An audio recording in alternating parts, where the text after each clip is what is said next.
that's the yellow light.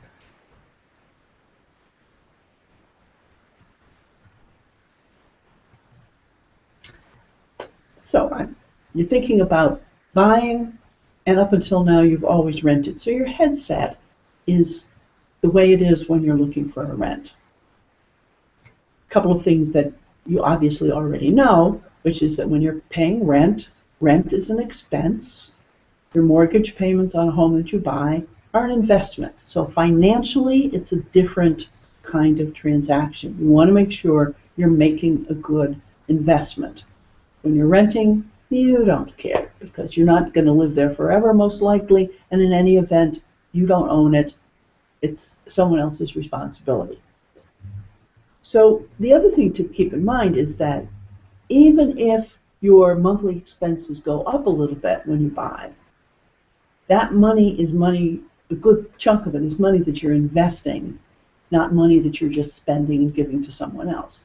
An interesting thing that's not always true, but it is true in today's market in 2014, which is that in most areas, to rent, your monthly rent, to live in a given house or a condo is likely to be higher than your monthly expenses to own it. Now that of course assumes that you have the credit and the down payment money to buy it in the first place. But if you do, it's quite likely that for the same or similar property, your monthly expenses to own it are going to be less than your monthly expenses to rent it. Now, the market shifts all the time. That isn't always true, but it happens to be true right about now. Mortgage payments, when you make them consistently, on time, every month, build your credit score. Payments for rent, even though it may be better if you need a letter of reference from your landlord if you've paid your rent on time, don't really do that much to build your credit score. So owning a property is going to help your credit. Now,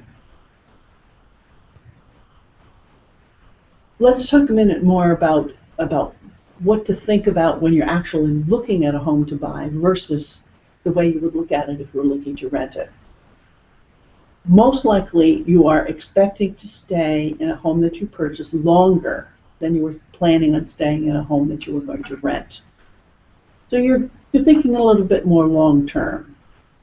So something that might not have bothered you in a rental might bother you in a home that you own.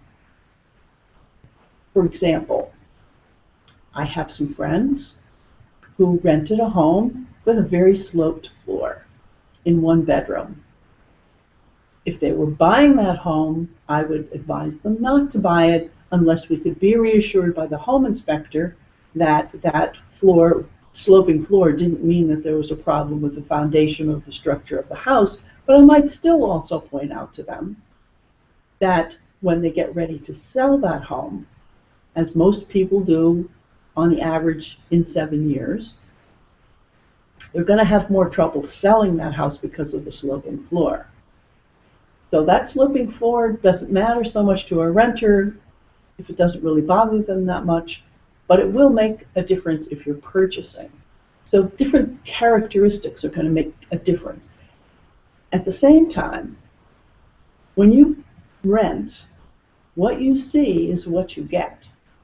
You're not going to have the flexibility to make many changes, in most cases, to a property that you rent. But if you're looking at a house, and you look at a house and you say to me, oh, I could never buy this house, I can't stand the color of the paint in this hallway, I'll remind you that once it's your own home, you can paint it any color you want. You might say, I can't stand this home because it doesn't have a deck. If you get a good price for the house and you can afford it, you can put a deck on the house, which you're not going to do on a property that you're renting. So I'll be kind of guiding you to think about the things that are bothering you about a house you're considering buying. Are there things that you could change, or are there things that you can't change? And if you're buying versus renting, there's more things that you can pretty easily in many cases change that won't make as much difference if you're buying. So it's a little bit of it's a learning curve. I always notice with people who have historically rented that now that they're buying, they need to let go of some things that would be important when they were renting, and they need to pay more attention to some things that wouldn't bother them if they were renting. It's a bit of a learning curve, but it's fun. You'll enjoy it. If you have any questions about renting versus buying in the area where you are, please email me at realtormargaret@bhhsne.com. I look forward to communicating with you.